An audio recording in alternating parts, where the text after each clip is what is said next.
नमस्कार, शुभ संध्याकाळ. ग्रंथाली प्रतिभांगणच्या वास्तूमध्ये मी व्यासपीठावरील सर्व मान्यवर आणि रसिक श्रोत्यांचं सर्वप्रथम मनापासून स्वागत करते. आज आपण सगळेच जण या प्रतिभांगण वास्तूमध्ये डॉक्टर सुनंदा काकडे यांच्या ब्रह्ममार्ग रूपबोध या सुंदर आध्यात्मिक आणि तत्वज्ञान यांचा सुंदर मेळ असणाऱ्या पुस्तकाच्या प्रकाशन सोहळ्यामध्ये आपण जमलेलो आहोत. मित्रहो, आपल्या सगळ्यांनाच वाटतं की आपलं आयुष्य हे सुंदर असावं, सहज असावं. पण जसं एखादी कलाकृती घडण्यामागे मेहनत असते, समर्पण असतं, तसंच आयुष्याचा प्रवास हा अनेक सुखदुःखांचा, संकटांचा, अडथळ्यांचा अशा सगळ्या सीमारेषा ओलांडत होत असतो. आणि या प्रवासात खरं म्हणायचं तर सुखी माणसाचा सदरा हा तसं कोणालाच गवसत नाही. पण प्रत्येकजण या सुखी माणसाच्या सदऱ्याच्या शोधात असतो की कधीतरी तो आपल्याला गवसेल. सुमारे 2500 वर्षांपूर्वीचा हा इतिहास आहे की एक चीनी विद्वान तत्त्वज्ञ ज्याचं नाव होतं अर्थातच लाओ त्सू याने 81 रचनांमध्ये ताओ ते चिंग हे तत्त्वज्ञान त्याने शब्दबद्ध केलं. ते खरं तर चित्रलिपीमध्ये होतं आणि यातून प्रेरणा घेऊन सुनंदाताईंनी त्याचा मराठीमध्ये भावानुवाद केला आणि आज आपल्या सगळ्यांच्याच हाती एक सुंदर असा ब्रह्ममार्ग रूपबोध हे पुस्तक आज आपल्या सगळ्यांच्या हाती येणार आहे. या प्रकाशन सोहळ्यात मी पुनश्च आपल्या सगळ्यांचं स्वागत करते आणि व्यासपीठावर आज ज्यांच्या हस्ते या पुस्तकाचं प्रकाशन होणार आहे त्या डॉक्टर निर्मोही फडके यांचं इथे स्वागत करण्याची विनंती मी आमच्या ग्रंथालयाचे मुख्य विश्वस्त सुदेश इंगलासपूरकर सर यांना करत आहे.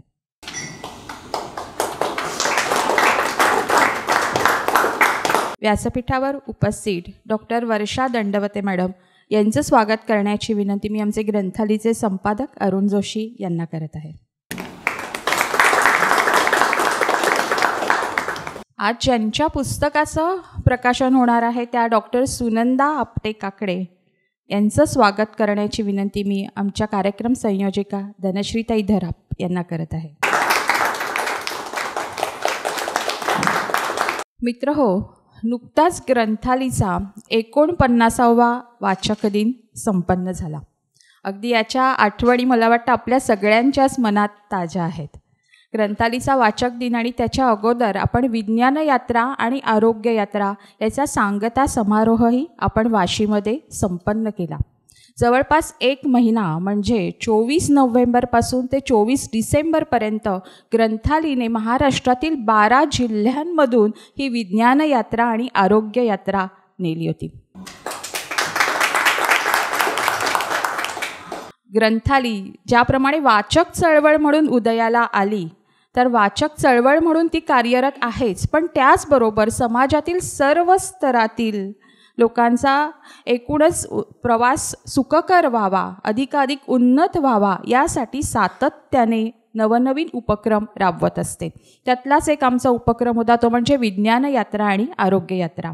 यामध्ये विज्ञानधारा या उपक्रमाअंतर्गत शास्त्रज्ञ डॉक्टर शरद काळे यांनी गावोगावच्या विद्यार्थ्यांशी संवाद साधला होता आणि खूप उत्साहाने आणि आनंदाने डॉक्टर शरद काळे यांचं तिथे स्वागत झालेलं होतं. सरांचं काम खरंच खूप मोठं आहे, पण ग्रंथालयाच्या प्रेमापोटी ते अगदी कोणताही औपचारिकपणा न ठेवता अनौपचारिकपणे गावोगावी जात असतात आणि मुलांशी बोलत असतात, संवाद साधत असतात आणि त्यांच्यामध्ये वैज्ञानिक जाणीवा जागृत करण्याचा प्रयत्न करत असतात.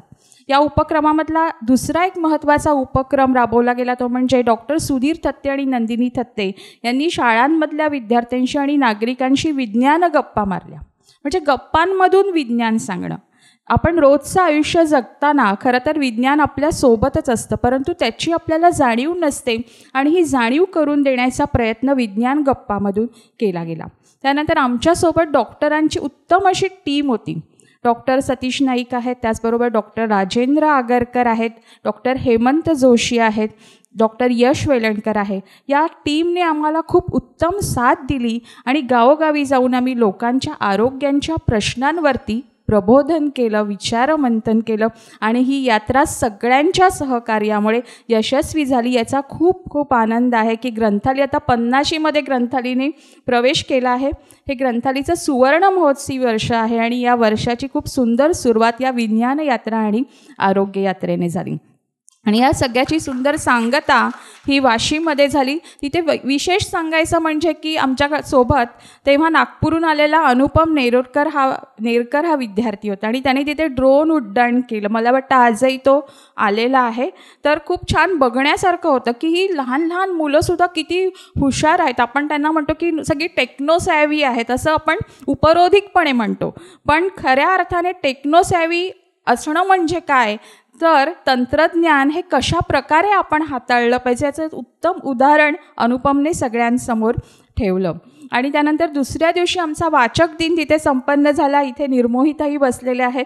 निर्मोहीताईंच्याही अनहत या पुस्तकाचं प्रकाशन झालं. एकूण 10 पुस्तकं त्या वाचक दिनाच्या समारंभामध्ये प्रकाशित झाली आणि रसिक श्रोत्यांचं आणि सर्व मान्यवरांची तिथे आवर्जून उपस्थिती होती. अतिशय उत्साहामध्ये मला वाटतं ग्रंथालयाच्या सुवर्ण महोत्सवी वर्षाला सुरुवात झाली आणि मला आनंद वाटतो की या वर्षाची सुरुवात झाली आणि मला वाटतं आता प्रतिभांगणमध्ये हे सुनंदाताईंचं पहिलं पुस्तक प्रकाशित होतं. या सुवर्ण महोत्सवी वर्षाची सुरुवात होऊन म्हणजे प्रकाशन सोहळा आपला वाचक दिनादिवशी झालेला आहे, परंतु आता स्वतंत्रपणे आपण आज प्रतिभांगणमधला हा पहिला कार्यक्रम आहे की जिथे आज सुनंदाताईंचं खूप छान असं अध्यात्म आणि तत्त्वज्ञानाचा मेळ घालणारं पुस्तक प्रकाशित होत आहे. मी सर्व मान्यवरांना विनंती करते की आपण डॉक्टर सुनंदा आपटे काकडे यांच्या ब्रह्ममार्ग रूपबोध या पुस्तकाचं प्रकाशन करावं. मी या ठिकाणी सुदेश सरांनाही आमंत्रित करते आणि आमचे संपादक अरुण जोशी यांनाही मी इथे आमंत्रित करते. डॉक्टर निर्मोही फडके यांच्या हस्ते या पुस्तकाचं प्रकाशन होत आहे.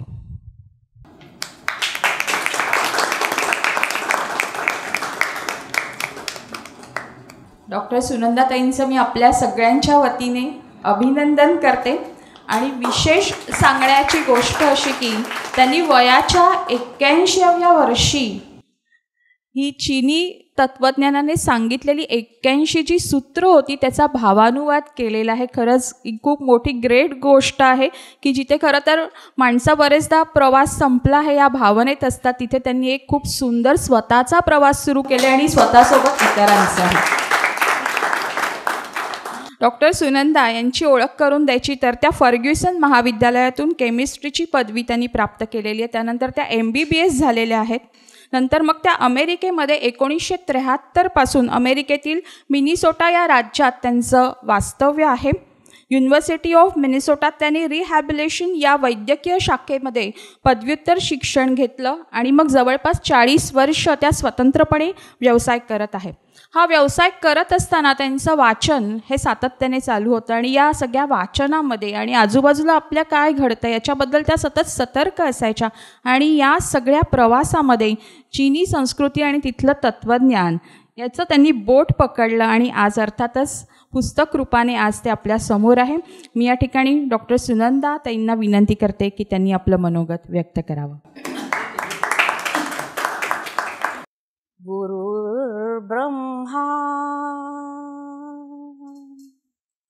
गुरुर्विष्णू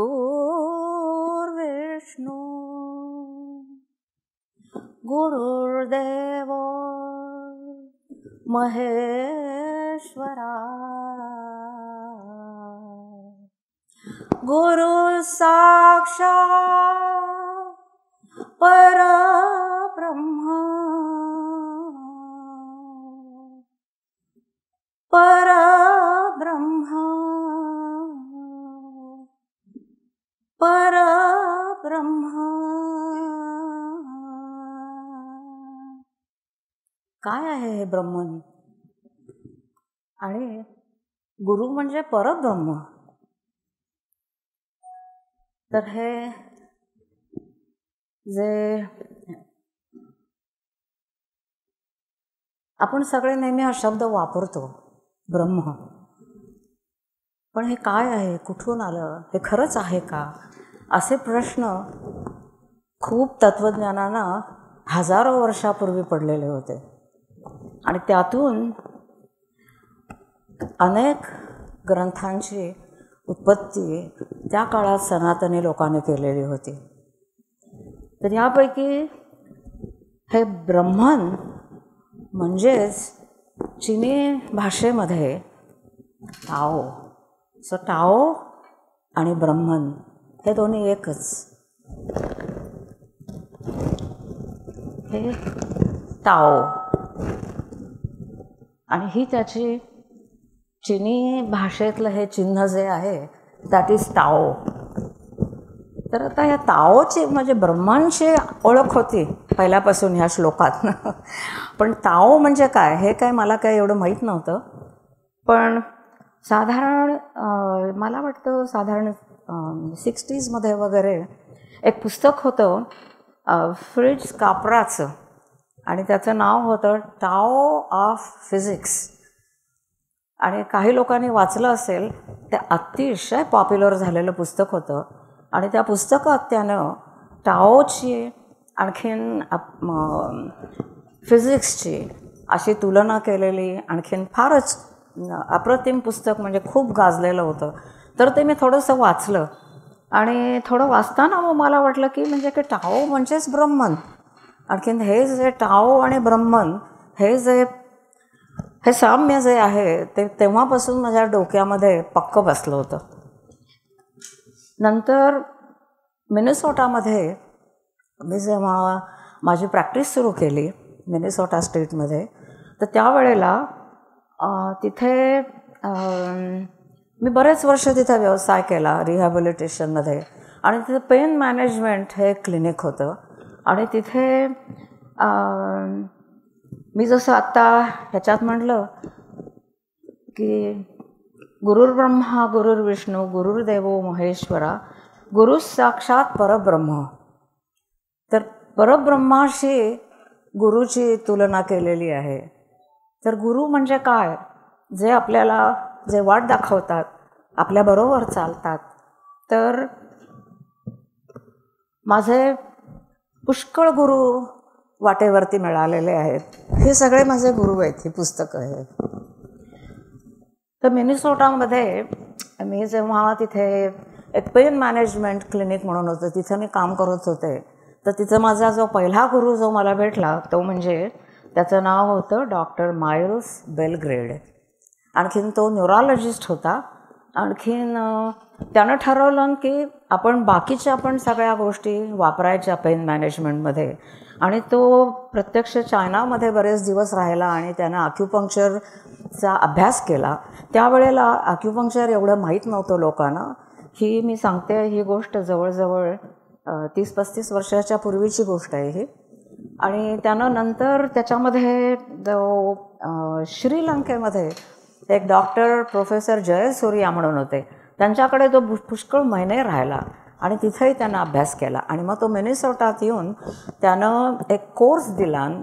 सगळे त्याच्यामध्ये फिजिशियन्स होते, नर्सेस होते, ॲनेस्थेसिओलॉजिस्ट होते. आणखीन मी रिहॅबिलिटेशनची म्हणून मी त्यांच्या ग्रुपमध्ये त्यांच्या टीममध्ये होते. तर मी तो कोर्स केला. आणखीन त्यामधून मला खूप त्याच्यामध्ये रस उत्पन्न झाला. त्याच्यामध्ये मी पण पुन्हा चायनामध्ये गेले. त्याच्या मदतीनं मी पण पुन्हा श्रीलंकेत गेले. मी खूप ठिकाणी फिरले आणि जिथे जिथं मला ॲक्युपंक्चर शिकता येईल ते मी शिकत राहिले सतत. आणि त्याच्यामध्ये मला खूप आनंद मिळाला. तर ॲक्युपंक्चर शिकताना त्याच्यामध्ये मुख्य तत्त्वज्ञान काय असतं, त्यांचं मुख्य त्याचे प्रिन्सिपल काय असतं, त्यांच्या मेडिसिनचा मुख्य गाभा काय असतो. तर त्याच्यामध्ये 2 चायनीज शब्द शिकायला लागले पहिल्यांदा. एक म्हणजे ची. तर चायनीज लोक सगळेसे शॉर्ट म्हणतात, च्या च्या असं बोलतात ते. तर ची म्हणजे काय? तर ची म्हणजे आपण ज्याला प्राण म्हणतो, म्हणजे जीवन आणखीन मरण या दोन्हीमधला जो भाग असतो. जेव्हा आपण जन्मतो तेव्हा आपल्यामध्ये ची उत्पन्न होते. ही जी एनर्जी असते त्याला प्राणिक एनर्जी पण म्हणतात. आणखीन जेव्हा आपण मरतो त्यावेळेला ती एनर्जी जाते. म्हणजे आपण पूर्ण आपलं आयुष्यभर आपल्याला ही ची ही आपल्याला साथ देत असते. आणि मी म्हटलं की हो म्हणजे मग ची हा शब्द आला कुठून? आणि मग मला असं मी पुष्कळ ठिकाणी वाचत होते हे आणि कुठेतरी मला एक ते सापडलं की ची हे चैतन्यापासून आलेलं आहे. तर चैतन्य किंवा चेतना ही आपल्या शरीरात जी नेहमी असते ती आणखीनची, या दोन्हीमध्ये किती साम्य आहे. आणि तेव्हापासून हे साम्य शोधण्याचा त्याचं एक मला प्रकारचं त्याने मला पछाडलं, त्याने मला वेडच लावलं एक प्रकारचं. दुसरा शब्द तिथं ॲक्युपंक्चरच्या शिकता आला म्हणजे यिन आणि यांग. तर बऱ्याच लोकांनी आता ते खूप माहिती झालेलं आहे, अमेरिकेत तरी सगळ्यांना माहिती आहे यिन यांग म्हणजे काय. तर यिन आणखीन यांग हे दोन जे असतात तर ते म्हणजे हे एक प्रकारचं हे आपण ज्याला प्रकृती आणि पुरुष म्हणतो किंवा द्वैत म्हणतो. आपण अद्वैत हे आपण नेहमी अभ्यास करत असतो की एका ह्याच्यापासून सगळ्या गोष्टींची सुरुवात झाली.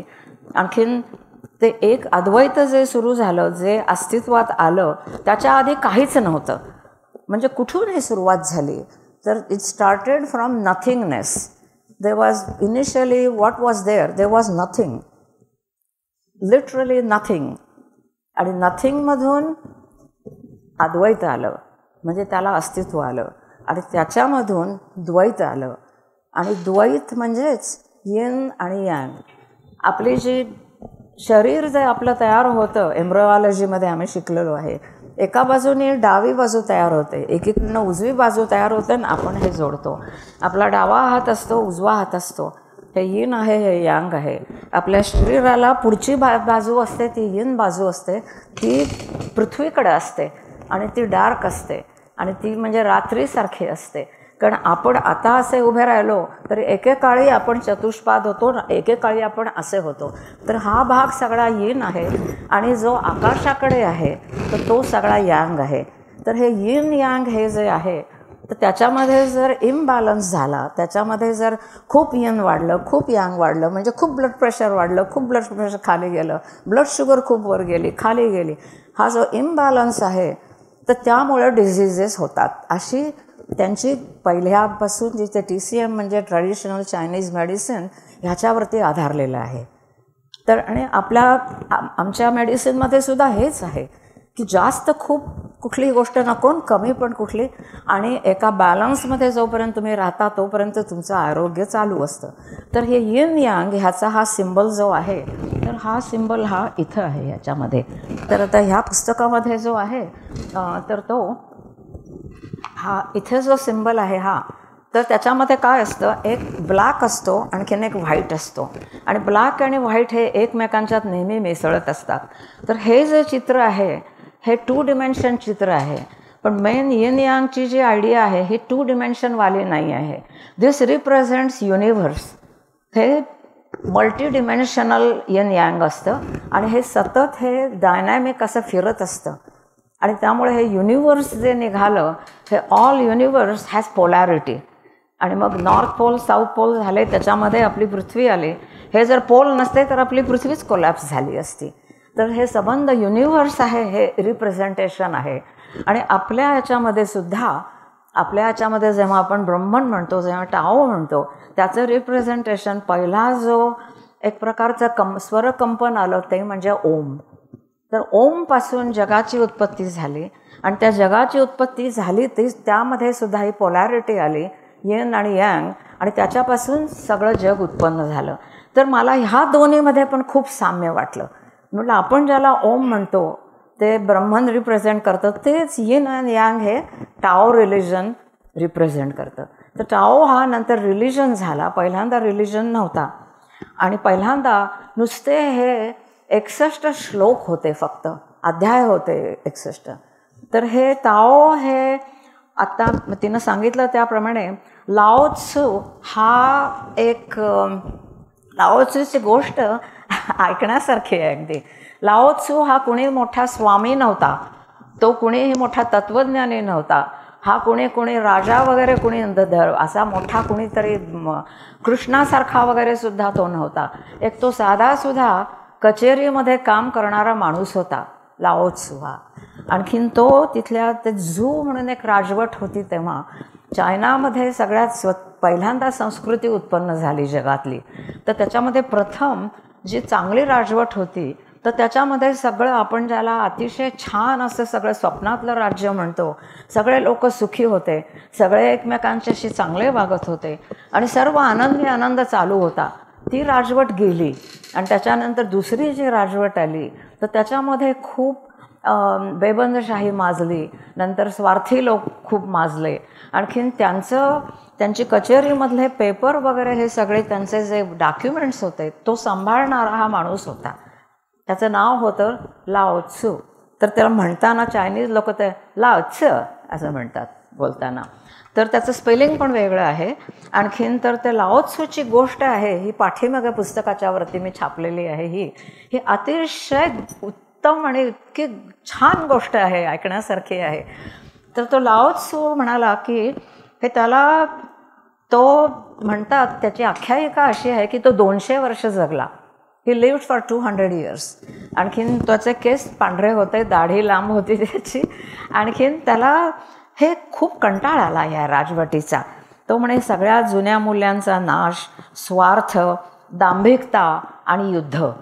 तर तो युद्धाच्या विरुद्ध होता, दांभिकतेच्या विरुद्ध होता. आणि मग तो म्हणाला की वास झालं आता, मला हा जॉब नको, काय नको, मी आता निघून जातो. म्हणून तो एका रेड्यावरती बसला, वॉटर बफेलो त्याच्यावरती तो बसला आणि तो म्हणाला आता पश्चिमेकडे जे वाळवंट आहे, चायनाच्या पश्चिमेच्या बाजूला गोबीचं वाळवंट आहे संबंध, तो वाळवंटामध्ये म्हणाला आता मी निघून जातो. आणि तो निघून जाता जाता तिथे असे दरवाजे होते. शेवटचा जो दरवाजा होता तिथे एक दरवान होता. त्यानं लाओ त्सूला अडवलं आणि तो म्हणाला तू कुठे चालला आहेस? तर तो म्हणाला मला आता कंटाळा आला इथे राहायचा, मी आता पश्चिमेला जाणार आणि मी तिकडंच जाणार. तो म्हणाला तू जा, पण तुझ्याबरोबर हे बांबूचे जे असे स्क्रोल्स आहेत, त्या काळामध्ये चायनामध्ये बांबूवरतीचे कागद करून असे गुंडाळी करून त्याच्यावरती लिहायची पद्धत होती. तर हे जे स्क्रोल्स आहेत त्याच्यावरती तुझे विचार, तुझा शहाणपणा, तुझं हे जे तू लिहून ठेवलेलं आहेस ते मात्र लोकांच्या करता ठेव आणि मग तुला मी परवानगी देतो जायला.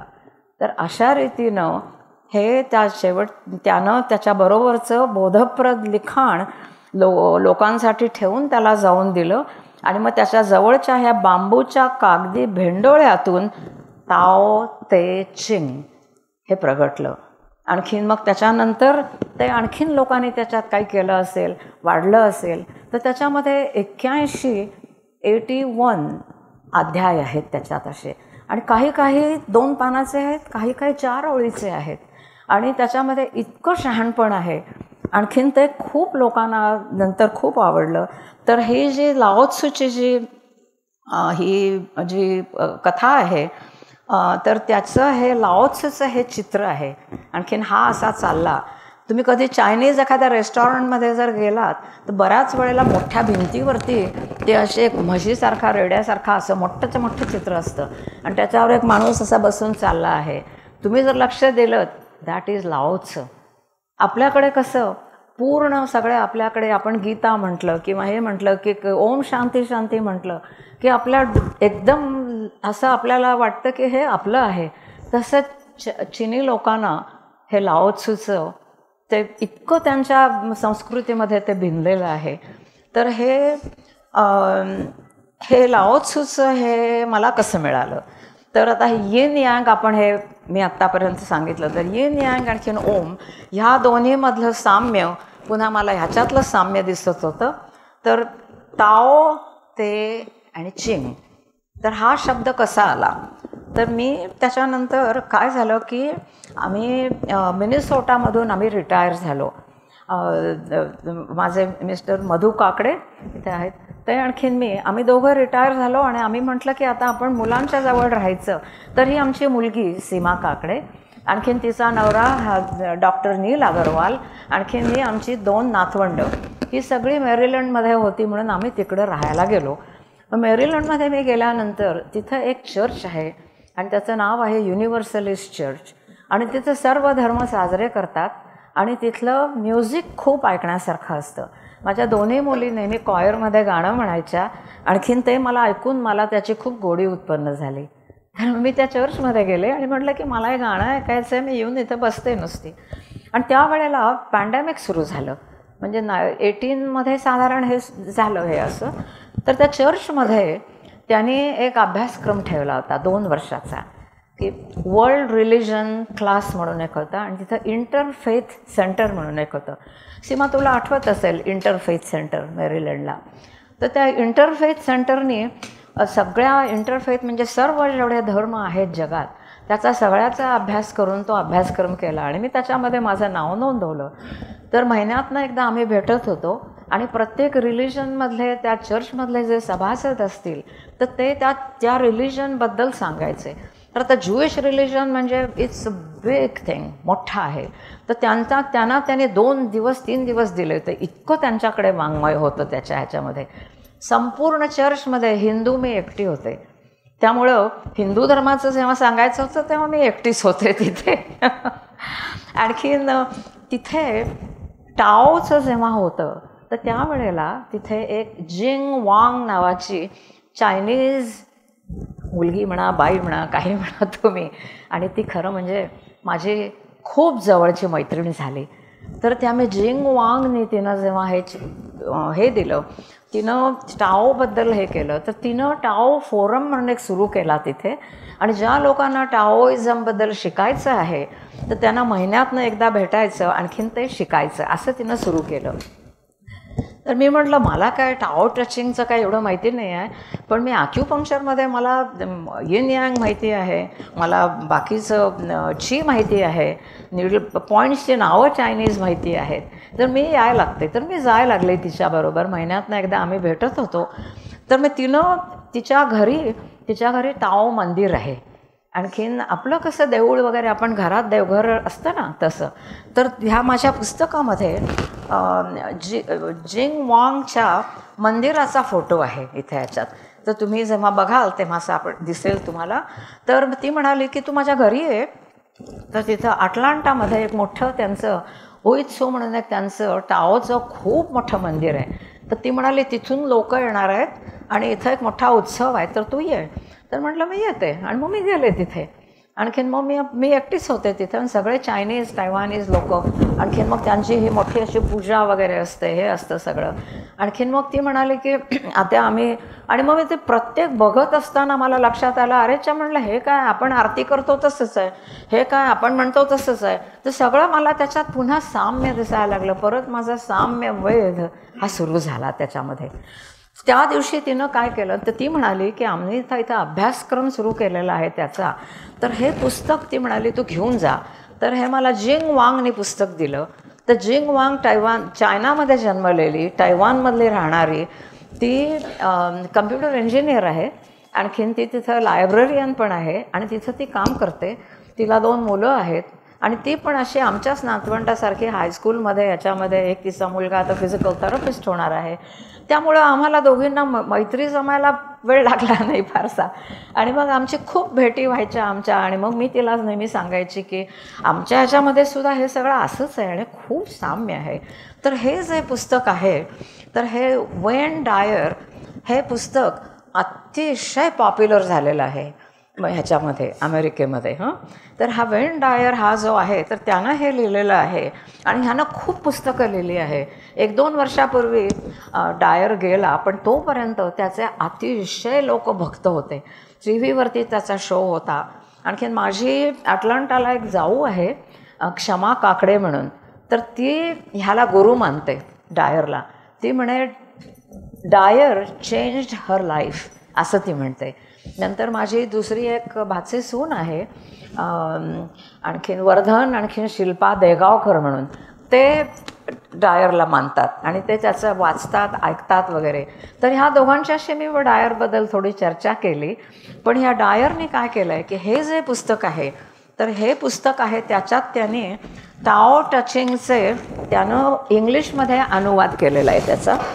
आणखीन त्यानं गंमत अशी आहे की डायरला पण चायनीज येत नाही, मलाही चायनीज येत नाही.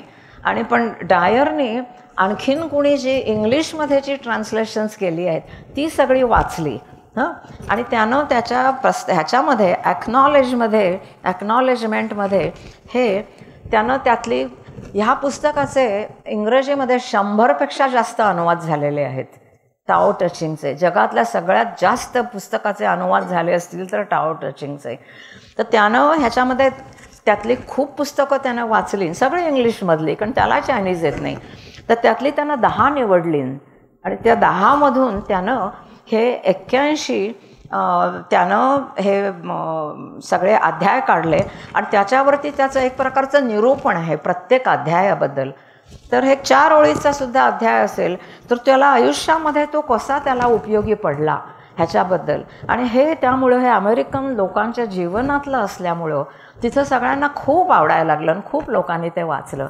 तर हे मी पण वाचलं सगळं आणि हे अतिशय सोपं आहे कळायला.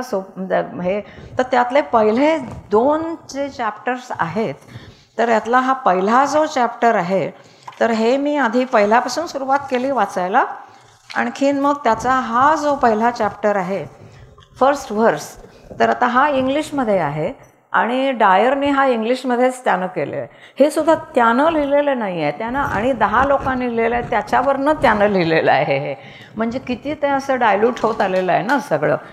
तर ह्याचं मी म्हटलं अरे हे तरी हे म्हणजे काय ब्रह्मंचंच हे वर्णन आहे सगळं. तर हे मी तुम्हाला वाचून दाखवते. आणखीन हे इतर 100 लोकांनी पण ह्याचं ट्रान्सलेशन केलेलं आहे. तर the tau that can be told is not the eternal Tao. The name that can be named is not the eternal name. The Tao is both named and nameless. The nameless, it is the origin of all things. As named, it is the mother of 10,000 things. आपण ज्याला अनंत कोटी ब्रह्मांड म्हणतो ना, त्याला टाओमध्ये 10,000 things असं म्हणतात प्रत्येक ठिकाणी. Ever desireless, one can see the mystery. आणि ह्याला गूढ असं म्हटलेलं आहे त्यांनी. Ever desiring, one sees only the manifestations. तर हे मिस्ट्री आणि मॅनिफेस्टेशन्स म्हणजे काय, तर आपण ज्याला निर्गुण निराकार, त्याला काही आकार नसतो, त्याला निर्गुण, त्याला काही गुण नसतात, काही नसतात, त्याला नाव नसतं, असं आपण ज्याला ते ब्रह्मन म्हणतो त्याचंच हे वर्णन आहे. आणि ते जेव्हा सगुण होतं आणि त्याला जेव्हा रूप प्राप्त होतं तेव्हा आपल्याला दिसायला लागतं ते काय आहे हे आपल्याला कळतं. तर ते म्हणजे सगुण. तर it is mystery, once is the त्याला मॅनिफेस्टेशन्स म्हणतात इंग्लिशमध्ये, म्हणजे त्याला सगुण म्हणतो आपण ते. तर and the mystery itself is the doorway to all understanding, असं त्यानं हे लिहिलेलं आहे. तर मग मी हे जिंगला विचारलं, जिंग वांगला, की म्हटलं हे चायनीज ह्याच्यामध्ये ॲक्च्युअली हे काय आहे. आता हे वेनने लिहिलेलं आहे 10 पुस्तकातनं काढून. मग तिनं मला सांगितलं, तर ती चायनीज असल्यामुळं तर तिनं मला समजावून सांगितलं त्याचं हे. तर इथे मी तुम्हाला हे 1 मिनिट सांगते हां. तर हे दिसतं आहे का सगळ्यांना पाठीमागचं. तर हे आहे ना, हे ताओ. तर ताओ म्हणजे काय, की the thing that we cannot see आणि इट इज नॉट मॅनिफेस्टेड, म्हणजे ब्रह्मन. आणखीन हे म्हणजे हे संबंध, हा चित्र सगळं म्हणजे त्याला म्हणतात ते. हे ताओ आणखीन हे ते. मग ते इज मॅनिफेस्टेड. तर मॅनिफेस्टेडचं ट्रान्सलेशन मी केलं रूप किंवा स्वरूप, जे आपल्याला दिसतं ते. आणखीन हे शेवटी जे आहे हे म्हणजे चिंग. तर ते म्हणताना ते चिंग असं म्हणतात. तर चिंगचं हे आहे हे. तर चिंग म्हणजे पुस्तक, आणि पुस्तक किंवा सूत्र, तर त्याचं ट्रान्सलेशन मी बोध असं केलेलं आहे. म्हणजे त्याच्यातनं आपल्याला जे बोध होतो, म्हणजे ते Tao, this is Tao, this is Te, and this is Ching. This is not manifested, the thing that you cannot see, there is no name to it. The thing that we can see and then we can name it, and there are 10,000 things. म्हणजे अनंत कोटी ब्रह्मांड जे आपल्याला संबंध दिसतं, तुम्ही आम्ही आपण सगळे जे दिसतो हे रूप. म्हणून मग ह्याला मी म्हटलेलं आहे ब्रह्म. आणि सगळ्या इंग्लिश ट्रान्सलेशननी ताओचं ट्रान्सलेशन वे असं केलेलं आहे. तर जे आपण ब्रह्मन म्हणतो तर त्याला ते वे असं म्हटलेलं आहे, म्हणजे तो मार्ग. द वे थिंग्स वर्क असं आपण इंग्लिशमध्ये म्हणतो, की जसं जे काय होणार असतं ते होत असतं, आपोआप नॅचरली होत असतं. ते आपण होऊन दिलं तर सगळं नीट होतं. तर म्हणजे त्याचं म्हणजे ताओचं translation is way, WAY. So this is the way आणि दिस इज व्हॉट्स मॅनिफेस्टेड रूप. आपल्याला जे दिसतं ते. आणखीन हे चिंग म्हणजे हे बोध, हे असं हे ताओ ते चिंग असं हे झालेलं आहे. तर आता हे ते म्हणजे काय, मॅनिफेस्टेड आहे हे द्वैत. तर हे मॅनिफेस्टेशन म्हणजे काय होतं, तर हे yin and yang, this is manifestation. This yin and yang is in us, it's everywhere. हे म्हणजे द्वैत. आणखीन हे म्हणजे अद्वैत. हे द्वैत आणि अद्वैत कसे एकत्र असतात, तर त्याचा हा बोध म्हणजे हे चिंग. असं हे ताओ ते चिंग. नंतर काय, तर त्याचं मी तुम्हाला फक्त एक मी जे त्याचं आणि मग मी म्हटलं की हे म्हटलं मराठीमध्ये आपल्याला उलटं जास्त मला समजेल म्हटलं. आणखीन मग गीतेमध्ये सुद्धा म्हटलं हेच लिहिलेलं आहे. मग जिंग वांगने काय केलं, ती म्हणाली जो ताओ फोरम आहे तर तू असं कर, ती म्हणाली आपण तू गीतेतनं एक श्लोक शोधून काढ. आणखीन मी सांगते तुम्हाला की आज आता ताओमधला 37वा अध्याय आपण अभ्यास करणार आहोत. तर ती म्हणाली तू त्याच्यामध्ये गीतेमधून त्याच अर्थाचा जो काय चॅप्टर असेल ते तू शोधायचंस. तर मी त्या निमित्ताने मला पुन्हा एकदा गीता सगळं बघून तर शोधावं लागलं. आणखीन मग ते तू शोधून आण. आणखीन मग तिनं त्याचं नाव बदललं आणि त्याचं नाव तिनं गीता ताओ फोरम असं केलं. आणखीन मग आम्ही ते काही महिने चालवलं. आणखीन मग मी त्याच्यातून आपल्या गीतेतला जो दुसरा अध्याय आहे त्याच्यातल्या बऱ्याचशा अशा गोष्टी आहेत आणि मग त्याची मी हेडिंग्स बनवली त्याची. आणि मग गीतेतले जे आपण गीतेत अध्याय 18 आहेत फक्त, आणि ताओ टचिंगमध्ये 81 तर त्याचे 2 भाग आहेत. पहिलं 1 ते 37 एक भाग आहे आणि त्याचं वर्णन हे ताओचं आहे. 37 पासून 81 पर्यंत वर्णन जे आहे ते तेच वर्णन आहे रूपाचं, सगुण रूपाचं. आणि दोन्ही मिळून ते चिंग जे आहे तो बोध आहे. हे तिनं मला समजावून सांगितलं, जिंग वांग. तर थँक्यू जिंग वांग, तू मला सुरुवात करून दिलीस ह्याच्याबद्दल. आणि मग तिला मी म्हटलं की ह्याच्यामध्ये संस्कृतमध्ये आणि गीतेमध्ये तरी आहेच, पण त्याच्यापेक्षा सुद्धा म्हटलं आमच्या मराठी भाषेमध्ये ज्ञानेश्वरीच्या कितीतरी गोष्टी ह्याच्यामध्ये आहेत. तुकारामाचे अभंग आहेत, नंतर मनाचे श्लोक आहेत ह्याच्यात. ह्या सगळ्यामधून मला हे मराठी पण दिसतं आहे. मग ती एके दिवशी म्हणाली, मग तू मराठीत का नाही ट्रान्सलेट करत आहेत. आणि दॅट वॉज इट. ते मला म्हणाली तू मराठीमध्ये लिहून काढ सगळं हे. आणि मग मी काही थोडं लिहायला सुरुवात केली. तर आता मी ह्याच्यामध्ये हे अध्याय 2 नंबरचा अध्याय, पहिला जो अध्याय आहे तर तो आहे की त्याचं मी नाव दिलेलं आहे की इति गुह्यतमं शास्त्र. म्हणजे मगाशी मी तुम्हाला जे वाचून दाखवलं ना पहिल्या अध्यायाचं, तर हे गुह्यतम शास्त्र हे गीतेतलं मी घेतलेलं आहे. तर त्याचं ट्रान्सलेशन हे असं मराठीत केलं आहे, वर्णिता येणारे अनंत नसते, जे नामधारी ते चिरंतन नसते, नामी अनामी दृश्य अदृश्य दोन्हीमध्ये पूर्ण ब्रह्म असते, जी अनंत कोटी ब्रह्मांडाची जननी ती नामधारी असते, अलिप्ताला दिसते आतले गुह्य, आसक्ताला दिसते नुसतेच बाह्य, गुह्य अगाध ते अपरंपार, जाणीवा नेणीवांचे सार, जसे खोल खोल खोल विवर आर पार पाहू जाल तर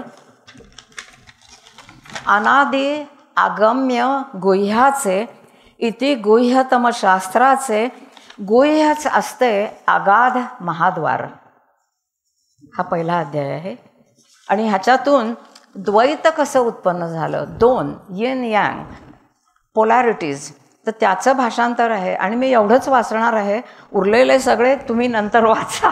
पण ह्या 2 ह्याच्यामध्ये जसं गीतेमधल्या दुसऱ्या अध्यायामध्ये पूर्ण गीता तुम्हाला जवळजवळ कळू शकते, तसं ह्या 2 श्लोकांमध्ये पूर्ण संबंध त्याचं वर्णन आहे. तर अद्वैतातील द्वैत, अद्वैतात द्वैत असते म्हणून जगात जिथे सौंदर्य दिसते तिथेच कुरूपताही वसते, मांगल्य कितीही चांगले वाटले तरी तिथेच वाईट अमंगल राहते, अस्तित्व आणि नास्तित्व एकमेकांना निर्मितात, कठीण आणि सुलभ एकमेकांना घडवतात. लांब आणि आखूड एकमेकांना मापतात. उच्च आणि नीच एकमेकावर विसावतात. ध्वनी आणि स्वर हे वादी संवादी असतात. पुढे आणि मागे हे एकमेकांना बिलगतात. म्हणून आता हा बोध, ज्ञानी काहीच न करता निष्काम आकर्म करत राहतात. शिकवतात काहीही न बोलता. अनंत कोटी ब्रह्मांड निर्मितात. स्वामित्व कोणावरही न गाजवता. साधतात सर्व कर्मबद्ध न होता. कार्यरत होतात श्रेय न घेता. म्हणून टिकून राहतात कायमचे ह्या जगात. द्वैतातील अद्वैतातील द्वैत, यालाच तुम्ही द्वैतातील अद्वैत सुद्धा म्हणू शकता. कारण द्वैत आणि अद्वैत हे पुन्हा एकमेकामध्येच मिसळलेले येन आणि यांग असतात. तर आता ह्याच्यानंतर काय झालं, आम्ही त्याच्यानंतर मेरीलँड सोडलं आणि काय झालं, माझ्या जावयाने दुसरीकडे जॉब घेतला आणि तो कोलोरॅडो डेन्व्हरमध्ये तिथे जॉब घेतल्यावर ते तिकडं राहायला गेले.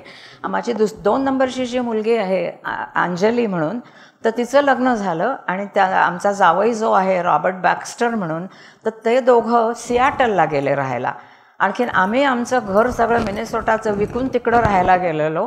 आणि मग आम्ही म्हटलं काय करायचं आता, इथं राहून आम्ही काय करायचं, एक मुलगी इकडे आणि दुसरी मुलगी तिकडे, आणि आम्ही दोघांची आमची वय झालेली. तर मग आम्ही ठरवलं की आपण पण आता सियाटलला जाऊया. म्हणून मग आम्ही सियाटलला राहायला गेलो. आणि या पुस्तकामध्ये एक आमचा फॅमिलीचा फोटो आहे. तर मी ही जी नावं सांगते या सगळ्यांचा मिळून आमचा एक फोटो आहे. तर या पुस्तकात तुम्हाला तो फोटो सापडेल. तर आम्ही मग सियाटलला राहायला गेलो. तर मेरीलँड म्हणजे ह्या टोकाला आहे US च्या, सियाटल म्हणजे ह्या टोकाला आहे, कुठे लांब आहे एवढं. तर तिथं आम्ही राहायला गेल्यावर मेरीलँडमधून मी जेव्हा सोडलं तर त्यावेळेला तिथल्या चर्चमधल्या लोकांनी मला सांगितलं की खूप त्याने प्रेम दिलं मला चर्चमध्ये. आणि ते म्हणाले जरी तू सियाटलला गेलीस तरी आम्हाला तू आमच्या ह्याच्यावरून आपण झूमवरून वगैरे भेटत जाऊया, हे करूया. जिंग आम्हाला निरोप द्यायला आली होती आमच्या घरी. मग ती म्हणाली बघ तुझं पुस्तक मात्र कर तिकडं गेलीस तर. ती मला सोडत नव्हती पुस्तक लिहिल्याशिवाय. आणि मग आम्ही सियाटलला गेलो. सियाटलला गेल्यानंतर मग मी पुन्हा युनिव्हर्सल चर्च तिथं जॉईन केलं. आणि ते युनिव्हर्सल चर्च मेरीलँडपेक्षा पुष्कळ वेगळं होतं. तिथं असे खूप विशेष धर्माचे लोकही नव्हते. तिथं माझ्याशी फारसे लोक कोणी बोलतही नव्हते. आणि मी आपले गेले एकटीच, मी आपले बघते. मी म्हटलं मी 2 वर्ष त्या चर्च बघितलं आहे तरी हे खूप वेगळं इतकं आहे, कोणीच आपल्या ओळखीचं नाही आहे. म्हटलं आपण आलो आहे ना, आपण आपलं गाणं ऐकायचं. आणि म्युझिक, अप्रतिम म्युझिक आहे त्यांच्याकडे. तर मी त्यांचं कॉयर ऐकायची, म्युझिक ऐकायची. नंतर तिथे काय झालं, तिथे एक आर्टिस्ट एक्झिबिशन म्हणून करतात चर्चमध्ये. तर तिथं काय करतात, जे सभासदांच्यापैकी आर्टिस्ट असतात तर त्यांचं असं एक्झिबिट संबंध चर्चमध्ये लावतात आणि ती चित्र विकून पैसे येतील ते चर्चला त्याचा भाग होतो. तर तिथे एक आर्टिस्ट होतात, त्याचं नाव डॉन हॅगर्टी. डॉन हॅगर्टी हा आर्टिस्ट आहे, हा कवी पण आहे. आणखीन हा अतिशय म्हणजे अतिशय चांगला माणूस आहे, खूप चांगला माणूस आहे. तर मला रांगोळी काढायला आवडते. तर मी चर्चमध्ये म्हटलं तुम्ही जे एक्झिबिट करताय तर मला आर्ट आवडते. तर ती म्हणाली मग तुझं करायचं आहे का. मी म्हटलं मी माझं असं भिंतीवर लावता येत नाही, मी जमिनीवरती काढते, रांगोळी काढते मी. तर मग ती बराच त्याने खटपट केली. आर्ट कमिटी म्हणाली की हे डेंजरस आहे, ती सँड सगळीकडे पसरेल आहे. ते शेवटी परवानगी मिळाली. परवानगी मिळाल्यावर ते म्हणाले खाली काढायचं नाही, त्याच्या खाली काहीतरी घालून त्याच्यावर काढा. तर हा डॉन हॅगर्टी जो आहे तर तो त्याला कार्पेंट्री वगैरे, तर त्यानं एक मोठा बोर्ड बनवला नसा. आणि तो म्हणाला ह्या बोर्डवरती तुझं ते मंडला काढायचं आहे ना, तुला ते अमेरिकेत मंडला सगळ्यांना माहिती आहे, रांगोळीमध्ये मंडला काढतात ना, बुद्धिस्ट लोक काढतात, रांगोळीनंच काढतात, ते मंडल म्हणतात. आपण मंडल म्हणतो तिथं मंडला म्हणतात. जसं इथं आपण योग म्हणतो तिथं योगा म्हणतात, इथं आपण राम म्हणतो तिथं रामा म्हणतात. सगळं ए शेवटचा आहे ना त्याचा उच्चार करतात. तर ते मंडलाच्यासाठी त्यानं तो बोर्ड काढला आणि मग त्या बोर्डावर मी एक रांगोळी काढली. आणि त्या रांगोळीचं रांगोळीचा फोटोसुद्धा त्या पुस्तकामध्ये आहे. तर त्याच्यामध्ये सर्व धर्मांची चिन्ह काढली आणि त्याच्यामध्ये एक नाही, आता दिसणार नाही तो, इथं दिसायला कठीण आहे जरा, तर ते जेव्हा तुम्ही पुस्तक बघाल तर त्याच्यात तो फोटो दिसेल. हां, नाही आत्ता नको, राहू देते. हां, नाही काय आहे, दिसणार नाही, ते नंतर दिसेल. आम्ही आधी खरं स्लाईड करून दाखवायचं ठरवलं होतं, पण फार वेळ जाईल त्याच्यात. तर ते जे आहे तर त्याच्यामध्ये सर्व धर्माची चित्र असे गोल गोल काढलेले आहेत आणि प्रत्येक धर्माचे सिम्बल्स आहेत त्याच्यामध्ये. तर एका ठिकाणी एक मी गोल काढला आहे, तो रिकामा ठेवलेला आहे. तर रिकामा म्हणजे काय, तर त्याच्यात पोकळी आहे. तर ह्याच्यामध्ये एक जो अध्याय आहे तो पोकळीवरती आहे. म्हणजे जो घडा असतो का नाही, मडकं असतं, त्याच्यामध्ये वॉल असते, पण ती वॉल जी असते त्यामुळं मडकं डिफाईन होतं, पण आतली पोकळी असते त्याचा उपयोग पाणी भरायला होतो. तर पोकळी ही जास्त उपयोगी असते. म्हणजे जे रिकामं असतं त्याचा खरंच जास्त उपयोग आपल्याला होतो.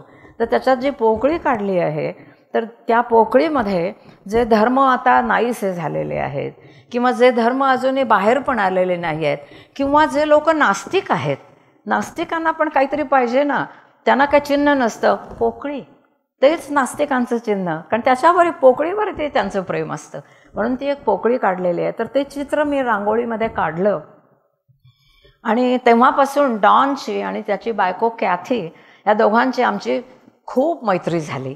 नंतर मग त्यांनी एके ठिकाणी आम्ही माझा 1 डिसेंबर 22मध्ये त्या दिवशी माझा 79th बर्थडे होता.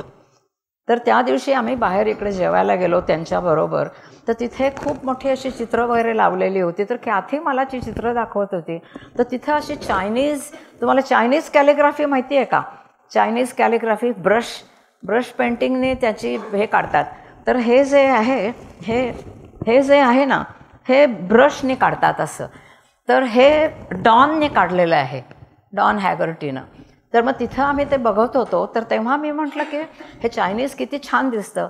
मग ती म्हणाली, तुला माहिती आहे का, डॉन तैवानमध्ये वाढलेला आहे, त्याला चायनीज बोलता येतं, लिहिता येतं, आणखीन तो टाओ टचिंगचा तरी अगदी भक्त आहे. तर म्हणलं वा, छानच झालं की, म्हणजे मला अजून एक कुणीतरी चायनीज मार्गदर्शन करणारा मिळाला. त्यामुळे मग डॉन सिॲटलमध्ये जन्मलेला, त्यामुळे इंग्लिश ही सगळी जी पुस्तकं आहेत तर त्याचंसुद्धा मला काही शब्द मला जे समजत नाहीत ते डॉनने मला समजावून दिले. चायनीज जे शब्द आहेत ते पण त्यानं समजावून दिले, कारण त्याला चायनीज पण येतं, तो तैवानमध्ये वाढलेला. आणि त्याहूनही आम्हाला चायनीज जर कठीण जे शब्द जात होते तर जिंग वांग होती. तर जिंगला आम्ही फोन करून म्हणजे ह्याचा अर्थ काय, मग ती ते अर्थ सांगायची त्याचा. असं करून ते माझ्या 1 डिसेंबरला आम्ही ठरवलं की आता ह्याचे आपण 81 आपण त्याचे मराठीमध्ये भाषांतर करायचं. आणखीन 1 डिसेंबर 2023मध्ये जेव्हा मला 81वं वर्ष लागेल त्या दिवशी हे 81 अध्याय पुरे करायचे. आणखीन ते मी डॉनला सांगितलं. तर तो म्हणाला की तू ही सगळी पुस्तकं वाच. आणि मग ही सगळी पुस्तकं आम्ही वाचली, हे वाचलं. आणखीन त्याच्यामधलं हे आहे, ह्याच्यामध्ये तरी 60 रेफरन्सेस आहेत वेगळ्या वेगळ्या प्रकारचे. बापरे, म्हटलं हे मला काही समजणार नाही. ह्याच्यामध्ये जी प्रस्तावना आहे त्याच्यामध्ये एक मोठा PhDचा थिसिस आहे त्याच्यावरती लिहिलेला. ह्याच्यामध्ये डेव्हिड हिंटनचं पुस्तक आहे, हे खूप सुंदर आहे पुस्तक, हे वाचलं. आणि नंतर हे टाओ टचिंग हे शेवटचं जे वाचलं हे 2019मध्ये प्रसिद्ध झालेलं अगदी अलीकडचं उर्सुला म्हणून आहे. तर तिनं काय केलं आहे की तिथं आता 1973मध्ये चायनामध्ये पुन्हा उत्खनन झालं आणि त्याच्यामध्ये टाओ टचिंगचे 1973मध्ये आणखीन जुने सापडले आणि ते बांबूवरती लिहिलेले नाही आहेत, ते सिल्कवरती लिहिलेले आहेत. तर ते सापडले, तर त्याच्यावरती हिनं पुस्तक लिहिलं आहे. आणखीन ते कसे थोडेसे वेगळे आहेत वगैरे असं. तर हे आम्ही वाचलं. आणि त्याच्यानंतर हे एक पुस्तक आहे, तर ह्याच्यामध्ये जीसस, बुद्धा, कृष्णा आणि लाओत्सू या सगळ्यांचे त्यांनी जे काय पॅरलल त्यांच्यामध्ये सेईंग्स आहेत त्याचं हे पुस्तक आहे हे. तर हे पण आम्ही एक पुस्तक तिथे वाचलं ह्याच्यामध्ये. तर ह्याच्यामध्ये जी त्यांनी प्रस्तावना लिहिली आहे, हे पुस्तक खरं सांगायचं म्हणजे मला काय फारसं आवडलं नाही त्यांना, काय त्याच्यात त्यांनी लिहिलं आहे ते. पण दॅट्स डिफरंट. तर त्याच्यामध्ये त्यांनी जे डेडिकेशन जे लिहिलेलं आहे त्यांनी माझं एकदम अटेन्शन गेलं. Dedicated to memory of Eknath Easwaran, a true wise man from the East. आता हे एकनाथ ईश्वरन, नील तुला माहीत नसेल पण हे एकनाथ ईश्वरन हे फिलॉसॉफीचे प्रोफेसर होते. आणखीन ते मिनेसोटामध्ये फिलॉसॉफीचे प्रोफेसर होते, एकनाथ ईश्वरन सीमा. आणखीन त्यांनी he has translated Upanishad, Gita आणि धम्मपद बुद्धाचं, आणि अप्रतिम ट्रान्सलेशन आहे. आणखी माझी एक खूप जवळची मैत्रीण आहे मंगल पाणंदीकर म्हणून, तिच्याकडे ही सगळी ती त्यांची अगदी भक्त होती एकनाथ ईश्वरनची. ती म्हणाली माझ्याकडे सगळी पुस्तकं आहेत. ते पाणंदीकर आणखीन Madhu used to work together. आणखीन मग तिनं मला ती पुस्तकं दिली आणि म्हटलं हे काय एकनाथ ईश्वरन म्हणजे पुन्हा आपल्या मिनेसोटातलंच की. तर टाओमध्ये काय आहे की always you go ahead but return to the roots. प्रत्येक ह्याच्यामध्ये आहे go back to your roots, असं टाओमध्ये आहे. आणि go back to the roots आणि बिकम लाईक अ चाइल्ड.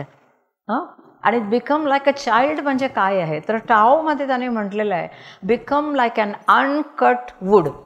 म्हणजे जो एक लाकडाचा ओंडका असतो तर तुम्ही ओंडक्यासारखे व्हा, असं त्यानं म्हटलेलं आहे. जेव्हा ओंडका कापला जातो, कोरला जातो, त्याच्यामध्ये वेगळे वेगळे हे ते येतं त्याच्यामध्ये. तर तुम्हाला जर पुन्हा टाओमध्ये जर जायचं असेल तर तो मूळचा ओंडका असतो तर तो तुम्ही ओंडका व्हा, तुम्ही पुन्हा तुमच्या बालस्वरूपाकडे जा, असं प्रत्येक ह्याच्यामध्ये लिहिलेलं आहे. तर मी पुन्हा ह्या पुस्तकामुळे परत आमच्या मिनेसोटामध्ये गेले. आणखीन म्हटलं अरे आपण पुन्हा आपल्या मूळ पदावरती आलो. आणखीन ते मला खूपच एकदम मला बरं वाटलं. आणखीन त्याच्यानंतर 81 माझे हे पूर्ण झाले. आणखीन नंतर मग आम्ही इथं यायचं ठरवलं. आणखीन त्याच्यानंतर मी वर्षाला फोन केला एकदा. आणखीन वर्षाचं जे पुस्तक आहे ते सुद्धा माझा एक प्रकारचा गुरुच आहे. हे वर्षा दंडवतीचं पुस्तक आहे बरं का, अप्रतिम पुस्तक आहे हे. आणखीन हे तुझं पुस्तक आहे वर्षा, हे तू दिलेलं. नंतर माझा एक चुलत दीर होता, आणखीन त्याचं नाव होतं विश्वास काकडे. आणखीन त्यानं पण एक पुस्तक लिहिलेलं होतं आणि ती म्हणाली की विश्वास काकडेचं पुस्तकसुद्धा ग्रंथालयानं पब्लिश केलेलं होतं. तर विश्वास काकडे, सुदेश तुम्ही विश्वास काकडेचं पुस्तक प्रसिद्ध केलं. Vishwas Kakade was very close to me. He was very close to my daughter Seema Kakade. आणि thank you very much for publishing his book. आणखीन आम्हाला आज त्याची पण खूप आठवण येते. तर मी वर्षाला फोन केला. तर म्हटलं मग हे ग्रंथालयामध्ये हे मला पुस्तक पब्लिश करता येईल का. तर वर्षाने माझी सुदेश हिंगलाजपूरकर बरोबर ओळख करून दिली. आणखीन आम्ही जेव्हा इथं आलो एका महिन्यापूर्वी तेव्हा ती मला इथं घेऊन गेली आणि मग मी वर्षाच्याकडे त्या दिवशी दिवसभर राहिले तिथे, कारण आम्हाला त्या कॉपीज मिळत नव्हत्या. तर आमचा जो जावई आहे रॉबर्ट बॅक्स्टर, तर आता गंमत बघा चायनीज कुणालाही येत नाही, रॉबर्ट बॅक्स्टरला मराठी येत नाही. आणखीन हा आमचा डॉन आणि कॅथी त्यांना पण मराठी येत नाही, जिंग वांगला पण मराठी येत नाही. आणि हे पुस्तक आहे हे मराठीमध्ये, म्हणजे मला फक्त एकटीलाच मराठी येतं. तर असं सगळं हे पुस्तक तयार झालं. आणखीन मग मी रॉबर्टला म्हटलं की मला ह्याचं मॅन्युस्क्रिप्ट करून पाहिजे आहे. तर रॉबर्ट म्हणजे ते आकडे बघत होता. तर तो म्हणाला नो ते जे आकडे आहेत ते तो म्हणाला की हे 1 आहे का हे 9 आहे. थोडा गोंधळ झाला त्याच्यामध्ये 1 आणि 9मध्ये. म्हणून मग आम्ही जेव्हा वर्षाकडे गेलो तेव्हा अजिंक्यने त्याच्या अभ्यासातनं वेळ काढून त्याच्या सगळ्याच्या कॉपीज केल्या. आणखीन आम्ही हे मॅन्युस्क्रिप्ट इथं त्या दिवशी तयार केलं बसून इथे. वर्षा आठवतं का तुला? हां. तर हे सगळं मॅन्युस्क्रिप्ट आम्ही तयार केलं. आणखीन हे माझे हे अजिंक्यने सगळे छापून दिले त्याच्या ह्याच्यावरती. आणि हे असे हे 81 अध्याय मी माझ्या 81व्या वर्षी हे माझे पूर्ण केले. आणखीन त्याच्यानंतर हे जे आहे तर मग आता तुम्ही मला सांगितलं हे बघा आता ह्यांचं म्हणजे ते म्हणाले की हां आता तुम्ही परत कधी जाणार अमेरिकेला. बरं मग तुम्ही जायच्या आधी पब्लिश करून टाकूया. मी म्हटलं म्हणजे वर्षा त्यांनी ॲक्सेप्ट केलं. म्हणजे त्याने ॲक्सेप्ट केलं हे आम्हाला माहीत नव्हतं. त्याच्या आधीच ते म्हणाले तुम्ही जायच्या आधी सगळं पब्लिश करून टाका. आणि आज हे पब्लिशिंगचं हे सगळ्यांच्या सहाय्यानं हे सगळं झालं. धनश्री धारोपने हे संबंध हे पूर्ण ऑर्गनाईज केलं इथे. आणखीन सगळ्यात मागं जे बसलेले आहेत ते एडिटर आहेत जोशी. तर त्यांचे आणखीन आमचे बराच वेळ आहे. नाही नाही नाही नाही ते म्हणाले किती कुठल्या ओळीवरती काय आहे. मी म्हटलं अहो त्याच्यामध्ये कोटेशन असतं. कोटेशन नसतं, ते व्याकरणामध्ये एकदम तज्ज्ञ आहेत बरं का. आणि मी म्हटलं मला पण एडिटिंग करायला आवडतं. म्हटलं माझी मुलीला पण एडिटिंग करायला आवडतं. म्हटलं चुका काढायला आवडतात आम्हाला इथे. तर त्यांनी एडिटिंगमध्ये सगळी पूर्ण मदत केली. आणि असं सगळ्यांच्या साह्यानं अश्विनीचा मला फोन आला. आणखीन आम्ही त्या गाडीमध्ये होतो तर ती म्हणाली की मी तुमची ओळख करून देणार आहे. आणखीन ह्या प्रकाशिका लाभल्या, त्यांची आजच ओळख झाली. तर आता ह्या सगळ्यांचे काही मी आभार मानत नाही. आणखीन त्यांचं हे ऋण असंच माझ्यावरती राहू दे. पण सगळ्यात जास्त ऋण कुणाचं असेल तर डॉन आणि कॅथी. तर डॉन आणि कॅथी, I hope you are able to see this on Facebook. Seattle 11 तास फरक आहे त्याच्यामध्ये. ते पहाटे दोघं जण 3 वाजता गजर लावून उठलेले आहेत. का तर त्यांना हे बघायचं होतं म्हणून. कुठले कोण काय संबंध, कसे काय कुठून कुणाच्या ह्याच्यात आले, कसे आले तर ते दॅट इज ते मधून आपण सगळे एकमेकांच्यात कनेक्ट होतो. आपल्या सगळ्यांच्यामध्ये ताव आहे. तर इथं मी माझं थांबवते. आणखीन आपण सगळेजण आज इथे आलात, खूप आनंद झाला. नमस्ते. खूप हृदय असा संवाद सुनंदाताईंनी आपल्या सगळ्यांशीच साधला. आणि तो संवाद ऐकत असताना त्यांच्यामध्ये एक जगण्याकडे उत्सुकतेने पाहणारी एक गोड मुलगी वारंवार डोकावत होती जी. आणि पुस्तकामध्ये तर आपल्याला एक छान चिंतनशील कवयित्रीही भेटते जी आज त्यांच्या संपूर्ण संवादामध्ये आपल्याला भेटली. आणि हा सगळा पुस्तकासोबतचा त्यांचा प्रवास जेव्हा आपण सगळेच जण ऐकत होतो तेव्हा तो प्रवास ऐकताना ना मला अगदी केशवसुतांच्या ओळी आठवल्या. त्या ओळी अशा की जिकडे जावे तिकडे माझी भावंडे आहेत, सर्वत्र खुणा माझ्या घराच्या मजला दिसता आहेत. कोठेही जा पायाखाली तृणावृताभू दिसते, कोठेही जा पायाखाली तृणावृताभू दिसते, कोठेही जा डोईवरती दिसते नीलांबरते, कोठेही जा डोईवरती दिसते नीलांबरते. या ओळी मला वारंवार आठवत होत्या. आणि मला वाटतं की परदेशातून जी मंडळी आपल्याला ऐकतायत की ज्यांना मराठी कळत नाही आहे त्यांना मला आवर्जून सांगावंसं वाटतं सुनंदाताईंच्या वतीने की you go anywhere in the world, you meet your brothers and sisters and on your head there is the same sky and under your feet there is the same earth. आपण सगळेच एकमेकांची भावंड आहोत आणि याचा प्रत्यय आपल्याला या जगाच्या प्रवासात येत असतो. आपल्या या व्यासपीठावर डॉक्टर वर्षाताई दंडवते उपस्थित आहेत. अतिशय आपण त्यांच्याकडे पाहतो तेव्हाच एक छान असं व्यक्तिमत्व, कायम उल्हासित असणारं असं प्रसन्न व्यक्तिमत्व वर्षाताईंचे. त्या MBBS MS जनरल सर्जन आहेत. नालासोपारा येथे सुश्रुत हॉस्पिटलमधून त्या जवळपास 33 वर्ष रुग्णांना सेवा देत आहेत. त्यांचं संपूर्ण शिक्षण पुण्यामध्ये झालं आणि त्या जेव्हा नालासोपारासारख्या ठिकाणी प्रॅक्टिस करण्यासाठी आल्या तेव्हा तिथे अनेक त्रुटी होत्या, बऱ्याचशा सुविधांची कमतरता होती. तर जे काही चांगलं आहे ते त्यांनी रुग्णांना देण्याचा प्रयत्न आपल्या हॉस्पिटलच्या माध्यमातून केला आहे. आणि या वैद्यकीय व्यवसायाच्या पलीकडे जाऊन एक छान अशी ती लेखिका आहे, मला ठाऊक आहे. मी त्यांचं बरंचसं लेखनही ललित लेखन स्वरूपातलं लेखन वाचलेलं आहे, ऐकलेलं आहे. आपण यूट्यूबवरूनही मला वाटतं ताईंना आपण सगळ्यांनीच ऐकलं असेल. आणि स्वरांकित ही संस्था गेली 28 वर्ष त्या चालवत आहेत. हिंदुस्थानी शास्त्रीय संगीताचा प्रचार आणि प्रसार हा त्यामागचा उद्देश आहे. मगाशी उल्लेख झाला ते 2015 साली ग्रंथालीने त्यांचं डॉक्टरांच्या जगात हे पुस्तक प्रकाशित केलेलं आहे.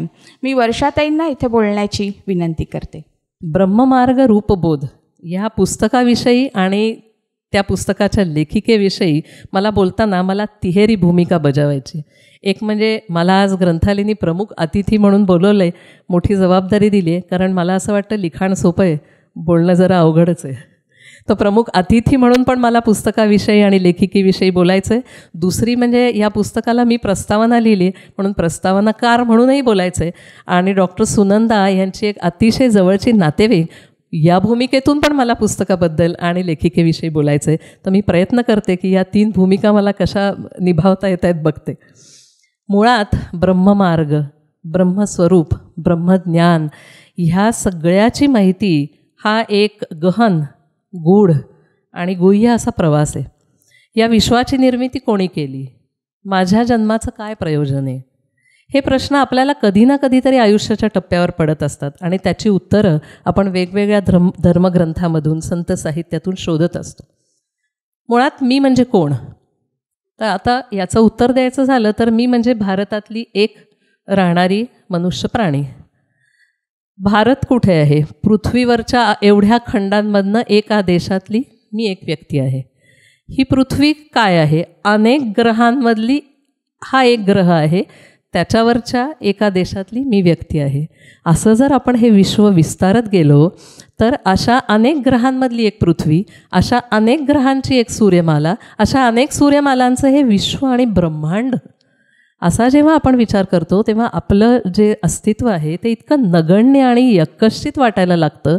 पण ह्याच्या उलट आपण एकदा जन्माला आल्यानंतर जे काही मोजकं आयुष्य आपल्याला लाभलेलं असतं त्या आयुष्यामध्ये आपलं वैयक्तिक, कौटुंबिक आणि सामाजिक जीवन हे जगताना रोजचं आयुष्य म्हणजे आपल्यासाठी विश्व असतं. इनफॅक्ट तेच आपलं विश्व असतं. म्हणजे पहिला जो विचार आहे तोही तितकाच बरोबर आहे आणि हा जो विचार आहे की माझं रोजचं आयुष्य हे पण माझं विश्वच आहे ना, आणि तेही तेवढंच महत्त्वाचं असतं.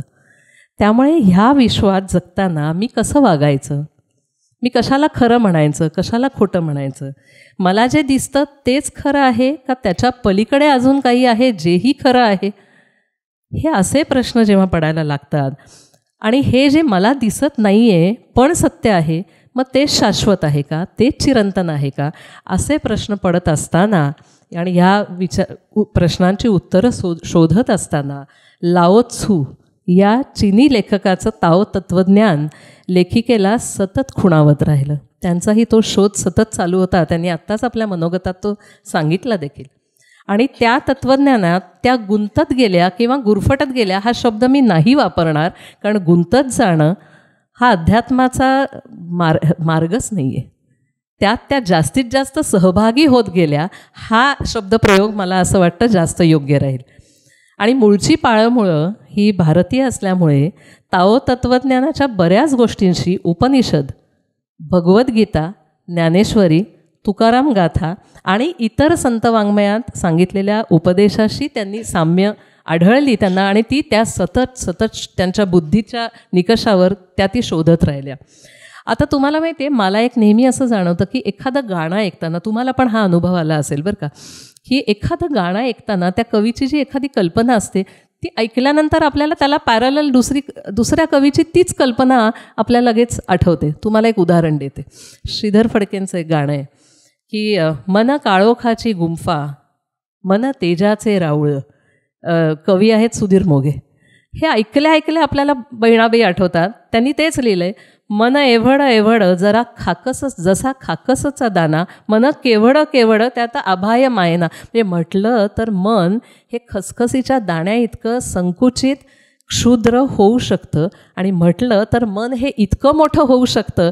अशी आभाळा एवढी मनाची माणसंसुद्धा आपण अनुभवतो. ह्या 2 पॅरलल कल्पना सुधीर मोघेंनी पण तेच लिहिलं आहे, बहिणाबाईंनी पण तेच लिहून ठेवलं आहे. तर हे जे जाणवतं की एकच कल्पना अनेक कवी किंवा अनेक लेखक आपापल्या परीने आपापल्या शब्दांमधून मांडतात. याला ना शांताबाई शेळकेंनी एक श्रुतयोजन असा एक खूप छान शब्द वापरला आहे, माझ्या वाचण्यात आला. तर आता ह्याच्यावर जर विचार करायचा झाला तर या लेखिकेने जी साम्यवेद म्हणजे साम्यस्थळं शोधली की ताओ ते चिंगचं तत्त्वज्ञान आणि आपल्याकडचे जी उपनिषदं आहेत किंवा भगवद्गीता आहे त्यातलं जे साम्य, ह्यातलं जे साम्य त्यांना सतत जाणवत राहिलं, त्याप्रमाणे मी तुम्हाला सांगते, 2च उदाहरणं देते ताओ ते चिंगमधली. त्याच्यात त्यांनी लिहिलं आहे की वागतात ते मोडत नाहीत, लवचिक असणे ते शक्तिमान. म्हणजे नम्रता बाळगणं हे किती महत्त्वाचं आहे आणि त्यांनी काय साधता येतं हे ताओ ते चिंग सांगतायत. त्यावेळेला आपल्याला तुकोबांचं आठवतं, महापुरे झाडे जाती तेथे लव्हाळी वाचती. मोठी मोठी झाडं महापूर आला की निघून जातात, अपरूट होतात, निघून जातात म्हणजे अक्षरशः मुळासकट उपटली जातात. पण जे नम्र होणारं जे गवत असतं ते त्या महापुराच्या तळाशीसुद्धा ते तसंच राहतं, ते जिवंत राहतं. आता हे साम्य कुठून आलं? तसंच आपण जेव्हा सगुण रूपात त्या ब्रह्माला समजतो तेव्हा त्याचं त्यांनी कसं म्हटलंय बघा, पाहू जाता पुढून चेहरा दिसत नाही, मागे गेल्यास पाठीही नसते काही, या ब्रह्माला सगुण रूपात पाहण्यास जावे तर हाती काही लागत नाही. हे ताओ ते चिंगचं लेखिकेने केलेलं हे रूपांतर आहे. म्हणजे तोच तो विचार आहे ताओ तत्त्वज्ञानातला. आता हे बघितल्यावर आपल्याला ज्ञानदेवांची एक रचना आठवते, पाया पडू गेले तव पाऊलची न दिसे, उभा की स्वयंभू असे, समोर की पाठी मोरा न कळे, ठकची पडिले कैसे. अशा त्यांचं गाणं आहे, आपण नेहमी ऐकतो. आता ही जी साम्यस्थळं आहेत ही बघायला गेलं तर असं वाटतं की याच्यात श्रुतयोजन तरी कुठे आलं. 2500 वर्षापूर्वी ताओ ते चिंगचं तत्त्वज्ञान पुढे आलं. तो काळ भगवद्गीतेचा काळ, उपनिषदांचा काळ आणि आपली जे संत सांगून गेले ते ज्ञानेश्वर आणि तुकारामांचा काळ, ह्याच्यामध्ये हजारो वर्षांचं अंतर आहे आणि हजारो मैलांचं पण अंतर आहे. म्हणजे हे श्रुत झालेलं नाही आहे, ऐकलं आहे आणि मग त्याच्यावर माझ्या शब्दात मी लिहिलं आहे असं हे झालेलं वाटत नाही. तर तोच विचार, तीच कल्पना वेगवेगळ्या वेळेला वेगवेगळ्या विद्वानांनी आपापल्या परीने लिहून ठेवलेली आहे आणि ती त्याच्यातही आपल्याला साम्यवेद दिसून येतो.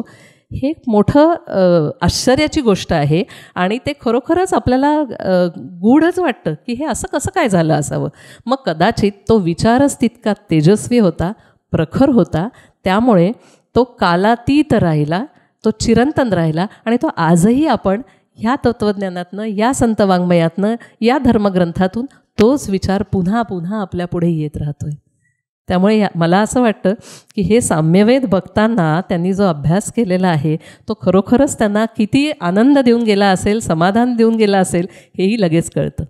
मुळात चीनी भाषा येत नसली तरी चीनी आणि इंग्लिश या दोन्ही भाषा येत असलेले 2 स्नेही, म्हणजे त्यांनी नावं सांगितली, जिंग वांग आणि डॉन हॅगर्टी, त्यांना अमेरिकेत भेटले आणि लेखिकेच्या मनात या ताओ रचनांचा मराठी भावानुवाद करण्याचा विचार रुजायला लागला.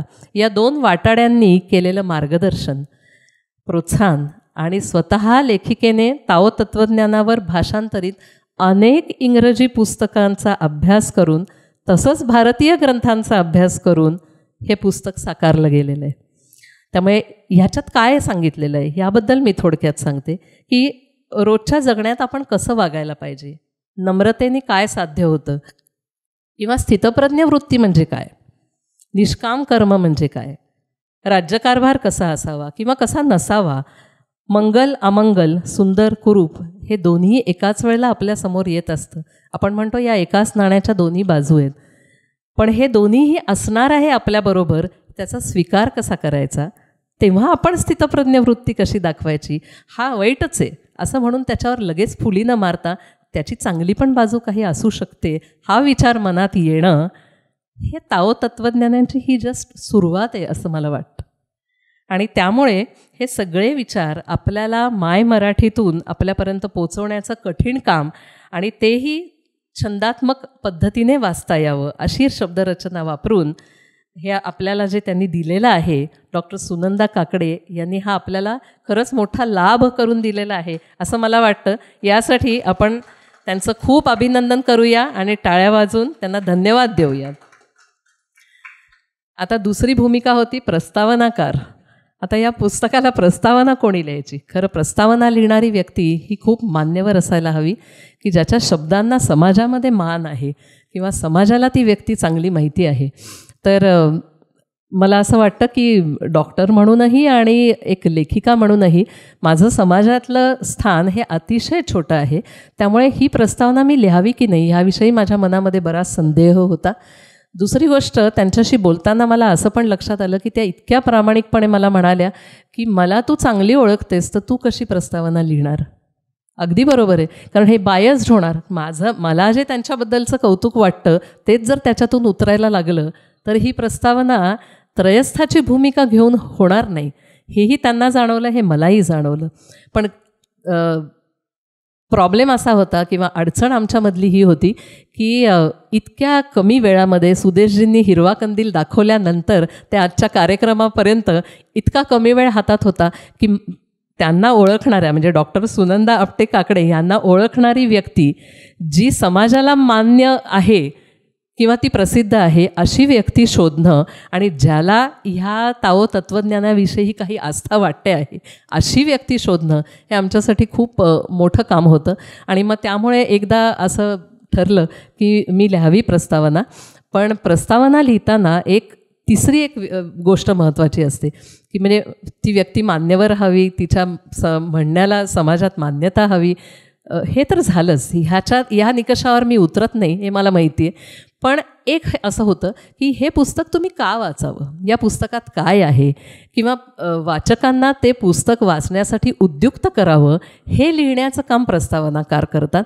आणि मला असं वाटतं की मामींशी म्हणजे आता त्यांच्याशी माझं इतकं जवळचं नातं असूनसुद्धा मी शक्य तितक्या त्रयस्थपणे ही प्रस्तावना लिहिण्याचा माझ्या परीने प्रयत्न केलेला आहे. आणि त्यामुळे मला असं वाटतं की हे पुस्तक तुम्ही प्रस्तावनेपासून वाचावं असं मला मनापासून विनंती करावीशी वाटते. आता तिसरी भूमिका, त्यांच्याशी खूप जवळचं नातं आहे असं मी मगाचपासून तुम्हाला सांगत होते. तर त्यांची मी भाचे सून म्हणजे माझ्या त्या मामे सासूबाई, माझ्या मिस्टरांची मामी.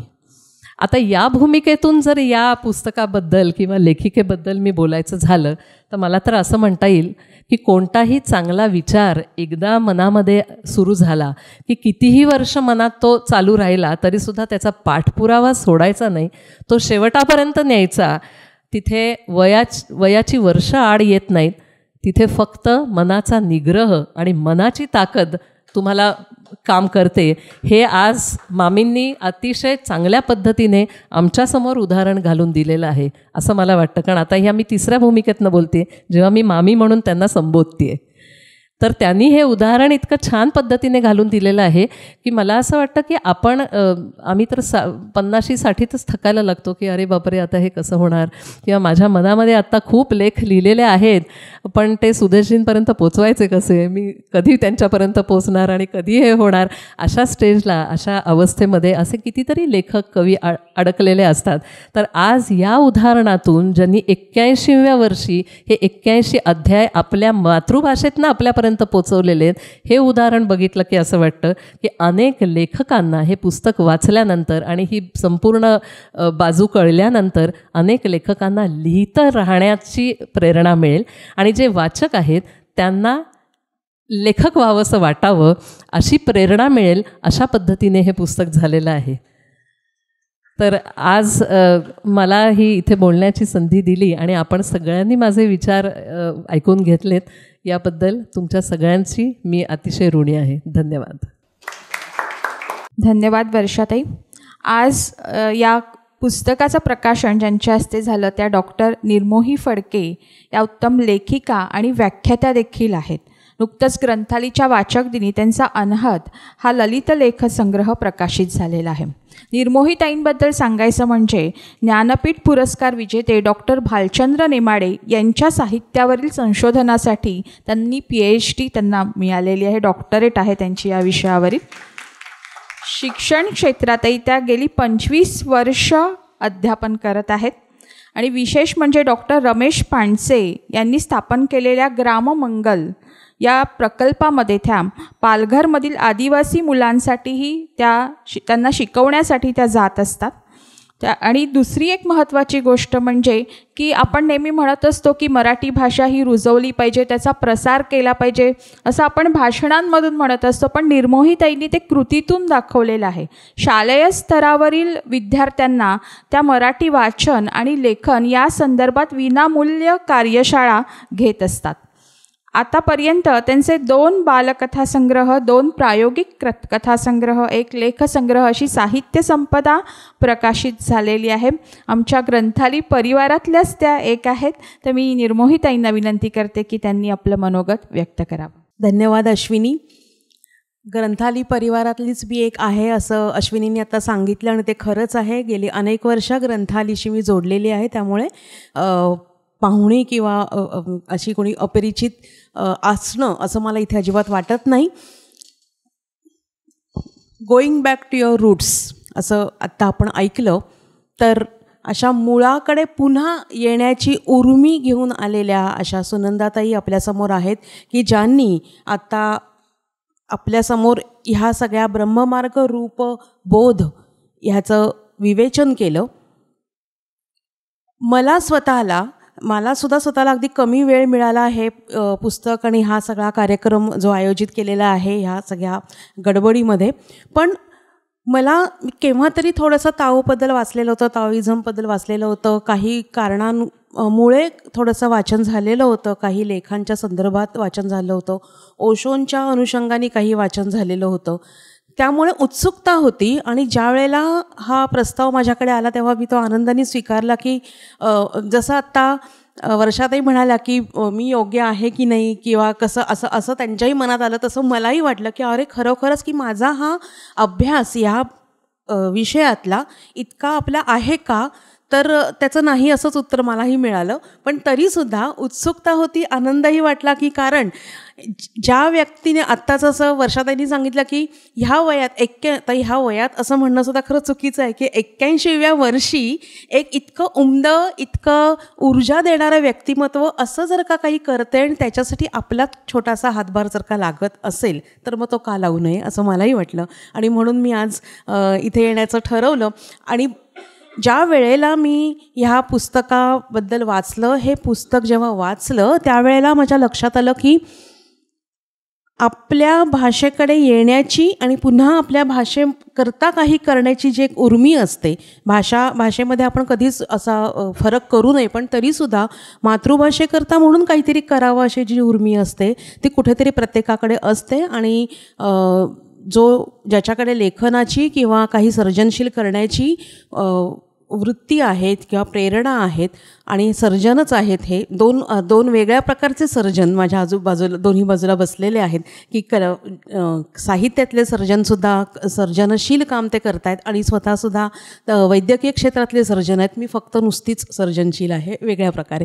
तर असं करणारी जर का व्यक्ती आपल्या मातृभाषेकरता वेगळा विषय, वेगळा काही आशय पोहोचवण्याचा प्रयत्न करते, हे पाहून आणि हे वाचून माझी स्वतःची उत्सुकता, माझी स्वतःची जिज्ञासू वृत्ती जी आहे ती खरोखर आणखीनच जागृत झाली.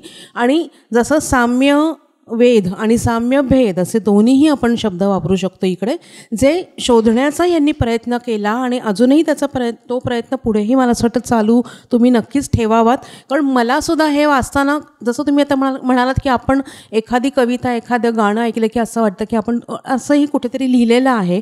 तर हे घडतच असतं, कारण शेवटी माणूस ही जी एक आपल्यातलं माणूसपण जे आहे ते सगळीकडे सारखंच आहे असं मला वाटतं. जे भाषा, धर्म, प्रांत, देश, सीमा या सगळ्यांच्या पलीकडे असणारी अशी ही असं हे कालजयी आणि कालातीत असं हे माणूसपण आहे. आणि म्हणून मला स्वतःलाच हे वाचताना अरे हे असं, मी नुसता हा रेडा पाहिला तरी मला ज्ञानेश्वरांच्या रेड्याची आठवण झाली की हा 200 वर्ष जगला, मग आमचे चांगदेव तर 1000 वर्ष जगलेत. अशी साम्य आणि अशा प्रकारचे अनेक मुद्दे मला मिळाले, म्हणजे आठवायला लागले आणि वाटलं की अरे खरोखर हा सुद्धा एक वेगळ्या प्रकारचा अभ्यास आहे. अनेक जण करतही असतील. वेगवेगळ्या प्रकारे संस्कृती, साहित्य, त्यांच्यामध्ये असलेले अशा प्रकारची पाळंमुळं शोधणं ह्याचा अभ्यास जगभरामध्ये चालू होता, चालू आहे आणि पुढेही चालू राहील. ह्या अशा प्रकारचा हा वेगळा मार्ग शोधणं हा एक ह्या अशा वयामध्ये सुद्धा एक नवी ऊर्जा देणारं, दुसऱ्यांनासुद्धा एक नवी ऊर्जा देणारं काम आहे. हे आत्ता जेव्हा सुनंदाताईंनी ह्या सगळ्याचा उलगडा आपल्यासमोर केला, ह्याच्याबद्दल आपण नुसतं गुगलवरती जरी ताओइझम हे सगळं टाकलं, दाओ असं सुद्धा मला मिळालं. मी बरंच ह्याच्या संदर्भातलं वाचनही केलं पुन्हा एकदा. दाओइझम, दाओचे असंही मला बरेच काही वेगवेगळे त्याच्यातले भेद मिळाले. नंतर लाओत्सू हा खरोखरच होता की नव्हता इथपासूनसुद्धा वाद झालेले आहेत. त्याच्यावरती सुद्धा पुस्तकं आहेत, त्याच्यावरती सुद्धा वेगवेगळ्या प्रकारची मतं मांडली गेली आहेत. असे बरेच संदर्भ मला मिळाले. ज्या वेळेला आत्ता तुम्ही ह्याचा उलगडा करत असताना मला हे जे मंडल आहे ह्याच्यातनं मला अचानक जी आपण सोनोग्राफीमध्ये जे पाहतो बाळाचं जे एक प्रकारचं मंडलच दिसतं आपल्याला, ते असे विविध मुद्दे मिळत गेले. चीन किंवा ची याबद्दल तुम्ही जे विवेचन केलं ते सुद्धा, की चिन्मय किंवा चेतना, चैतन्य, हे आपल्याकडे हा सगळा अभ्यास आपल्याकडे झालेलाच आहे. मला या गोष्टीची एक मजा वाटली की ज्या चीननी इतका सगळा उत्पाद घडवला, इतकं सगळं आपल्याला आज आपण म्हणजे अगदी चीनची वस्तू वापरू नये, आपल्या घरात सुद्धा ते आणू नये, बॅन करावी किंवा चिनी प्रॉडक्ट आहे तर ते आणू नये, इथपर्यंतचं सगळीकडे ही चळवळ चालू आहे, सगळीकडे हे विचार मांडले जात आहेत आणि अनेक प्रकारे हे स्वतः फॉलोसुद्धा करतो आम्ही. असं असतानासुद्धा चीननीच सांगितलेलं हे तत्त्वज्ञान आपल्या मराठीमध्ये येतं आहे आणि त्याबद्दल आज आपण इथे बोलतो आहे. मला असं वाटतं की हा जो विचार आहे किंवा हे जे माणसाचं एक आदिम असणं जे आहे ते शोधण्याचा ती जी एक वृत्ती आहे, त्याच्यासाठी आपण हे बॅन करणं किंवा ह्या गोष्टी न वाचणं हे करणं हे चुकीचं असावं.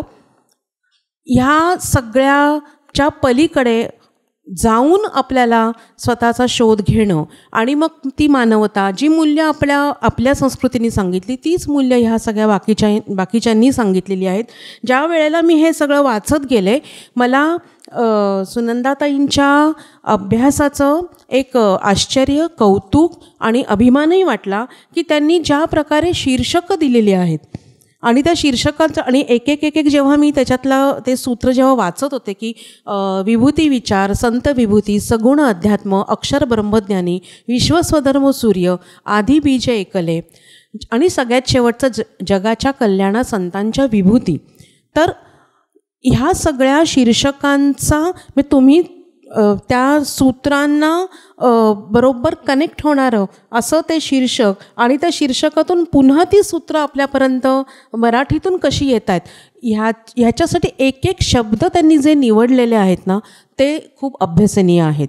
म्हणजे जरी तुम्ही ह्याच्यात पुस्तक जरी इतकं लहान दिसत असलं, त्याचं स्वरूप जरी इतकं छोटं असलं किंवा पानसंख्या पृष्ठसंख्या जी आहे ती कमी वाटत असली किंवा एकेका पानावरती काही ठिकाणी 2 किंवा 4 अशा ओळींची सुद्धा सूत्र आहेत. इंग्लिशमध्ये सुद्धा मी ती वाचली, म्हणजे अर्थात मला गुगलवरती ती मिळाली. तर 4 ओळींची 2 ओळींची सूत्र, की मला तर असं वाटतं की ती कोट्स म्हणून शाळांमध्ये सुद्धा किंवा असतील काही ठिकाणी लावलेली. तर ह्याचं पुन्हा म्हणजे आपल्याकडे जसं प्रवचनकार एका अभंगातली एक ओवी आणि किंवा त्या ओवींमधले सुद्धा काही एक शब्द आणि त्याच्यावरती तासनतास प्रवचन चालू असतं. ह्या सगळ्या ब्रह्ममार्ग रूपबोधमधली जी सूत्र आहेत त्याच्यावरती पानोन लिहिता येईल, विवेचन करता येईल, इतकं त्याच्यामध्ये अध्यात्म, तत्त्वज्ञान, विचार, जगवण्याचा विचार भरलेला आहे.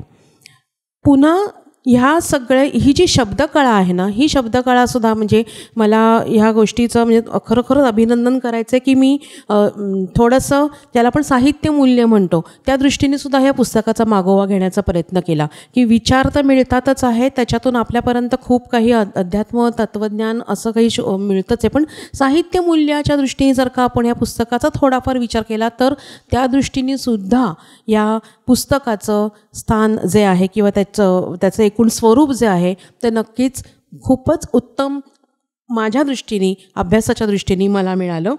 81 अध्याय आणि 81 वर्ष. तुमचं आधी खूप अभिनंदन की तुम्ही 81व्या वर्षात पदार्पण केलं. सहस्त्रचंद्र दर्शन आपण करत असतो, तर ह्या सहस्त्रचंद्र दर्शनाचा एक वेगळा असा वेगळं स्वरूप आपल्याला या पुस्तकाच्या दुसऱ्यांना प्रेरणा मिळेल नक्कीच. जे जे आता 81 वर्षामध्ये पदार्पण करतील त्या सगळ्यांना एक वेगळं असं काहीतरी प्रेरणा यातून मिळू शकते. बीइंग नेमलेस, बीइंग डिझायरलेस आणि knowing has to stop, withdrawing हे शेवटचं म्हणजे एक 9 नंबरचं मला मिळालं की विथड्रॉ करणं, की सोडून देणं. आपणही म्हणतो ना की झालं गेलं गंगेला मिळालं. तर ही इतकी सगळी साम्य स्थळं मिळत गेली, इतकं सगळं सारखेपण जे आहे ते, मग तो चीनी आहे किंवा ते इजिप्तमधनं आलेलं आहे किंवा आणखीन कोणत्या मुस्लिम राजवटीच्या किंवा कोणत्याही त्यांच्या रचनांमधून आलेला आहे, हा विचारच बाजूला पडतो. आणि असं वाटत जातं की खरोखर मानवता, माणूसपण हेच शेवटी श्रेष्ठ मूल्य आहे आणि ते आपण लोकांपर्यंत पोचवायला हवं. ह्या ब्रह्ममार्ग रूपबोध ह्या पुस्तकाच्या अनुषंगाने मला एक गोष्ट मनापासून सांगावीशी वाटते की माझं स्वतःचं वैयक्तिक जर का सांगायचं झालं तर चिनी तत्त्वज्ञान आणि आपलं हिंदू तत्त्वज्ञान ह्याचा जो एक कंपॅरेटिव्ह स्टडी आहे, केला असेल अनेकांनी, त्याच्यावरती खूप अभ्यास झालाही असेल किंवा करतही असतील, पण आणखीन वेगळ्या पद्धतीने होऊ शकतो. या पुस्तकाच्या किंवा या 81 सूत्रांच्या अनुषंगाने सुद्धा आपल्याला एक साहित्याच्या दृष्टीने सुद्धा, म्हणजे माझ्या मनात खरोखर सांगते की कथाकार असेल म्हणून माहिती नाही, पण अनेक कथासुद्धा निर्माण होऊ लागलेल्या आहेत. म्हणजे बीज आपण म्हणतो ना, किती बीज पडलेली आहेत कुठेतरी, की याच्यातून एखादी मला कथा दिसते, लघुकथा दिसते, काहीतरी छोटंसं वेगळं ललित मला याच्यामध्ये दिसायला लागलं. आणि एक साहित्यकृती इतर अनेक साहित्यकृतींना जन्म देत असते. त्यामुळे ब्रह्ममार्ग रूपबोध हे त्या कृतीचं, या साहित्यकृतीचं आपण मनापासून अभिनंदन करूया, स्वागत करूया. आणि त्या अनुषंगाने आपण सुनंदाताईंचं पुन्हा एकदा अभिनंदन. ह्या एकूण संपूर्ण सोहळ्याचा कौटुंबिक असा सोहळा आहे. ग्रंथालीचे सोहळे असेच होत असतात. ते जरी मोठ्या ऑडिटोरियममध्ये असले किंवा छोट्या, त्याला एक कौटुंबिक सोहळ्याचा, जिव्हाळ्याचा सगळ्याचा स्पर्श असतो. आणि सगळे इथे काकडे कुटुंबीय आलेले आहेत, त्या सर्वांचंही मी मनापासून अभिनंदन करते. काकांचं अभिनंदन करते. नमस्कार तुम्हाला. आणि माझ्या आजच्या या छोट्याशा मी जे काही भाष्य केलेलं आहे त्या भाष्याचा एक छोटंसं फक्त मला सांगायचं की एकच शब्द मला इथे सांगावासा वाटतो शेवट करताना, की ही हार्मनी आहे, जगण्याची हार्मनी आहे. आणि ह्या हार्मनीचा मेळ तुम्ही खूप सुंदर असा साधलात, त्यासाठी तुमचं पुनश्च अभिनंदन. आणि ग्रंथालीचे मी औपचारिक नाही, मनापासून आभार मानते. थँक्यू. वेगळी गोष्ट तुम्हाला फक्त सांगायला उभं राहिलं आहे. ग्रंथालीने 1985 साली कुमार गंधर्वांची सलग 6 दिवस व्याख्यानं केली होती. त्यांनी शास्त्रीय संगीताचं निरूपण केलं होतं. बापट सर आले होते, अशोक रानडे सर होते. आणि त्यावेळी काय व्हिडिओ वगैरे नव्हता. आम्ही सगळं त्याचं रेकॉर्डिंग नुसतं करून ठेवलं होतं. आणि समोर ते आमच्याकडनं मिसप्लेस झालं होतं. ते आम्हाला आत्ता परत मिळालं. आम्ही त्याची आत्ता पुस्तिका करतो आहे. आणि त्यांचं आता जन्मशताब्दीचं वर्ष आहे. त्याचा मोठा कार्यक्रम आम्ही मार्चमध्ये करणार आहोत. तुम्हाला सगळ्यांना आम्ही कळवू. तोही असा 6 दिवसाचा वेगळा मोठा कार्यक्रम ग्रंथाली करणार आहे. तुम्हाला सगळ्यांना आग्रहाचं निमंत्रण आहे. त्याला काही तिकीट नसेल, सगळ्यांसाठी ओपन फ्री कार्यक्रम असेल. तुम्ही सर्वांनी जरूर यावं. धन्यवाद. धन्यवाद सुदेश सर. आज खरं तर नेहमी आपल्या ग्रंथालीच्या कार्यक्रमांमध्ये सुदेश सर प्रास्ताविक करत असतात, परंतु अनेक दौरे आणि प्रचंड सगळा ताणतणाव यामुळे ही छान संधी मलाच मिळाली. याबद्दल मी पहिल्यांदा त्यांचे आभार मानते. सुनंदाताई, आज तुमच्यामुळे एक वेगळ्या विषयाकडे आम्ही सगळेच जण वळलेलो आहोत. म्हणजे जसा निर्मोहीताईंनी उल्लेख केला की एकूणच आंतरराष्ट्रीय राजकारणामध्ये काहीही घडो, पण सामान्य माणूस, कलावंत, साहित्यिक ही माणसं जोडत असतात. आणि मला वाटतं ब्रह्ममार्ग रूपबोध हे त्याकडे टाकलेलं एक महत्त्वाचं पाऊल आहे. आणि आज ते ग्रंथालीच्या माध्यमातून पडलेलं आहे, याचा आम्हाला खूप आनंद आहे. निर्मोहीताई, आपण आमच्याच आहात, आलात, खूप छान वाटलं आपल्याला ऐकायला, आपल्याला छान बोलता आलं. वर्षाताई, आपणही ग्रंथाली परिवारातले आहात, तर असंच आपण सगळेजणच एकमेकांशी सतत जोडलेले राहू. आपल्या सगळ्यांचे मनापासून आभार मानते. आपला हा कार्यक्रम इथेच थांबत आहे. खूप खूप धन्यवाद.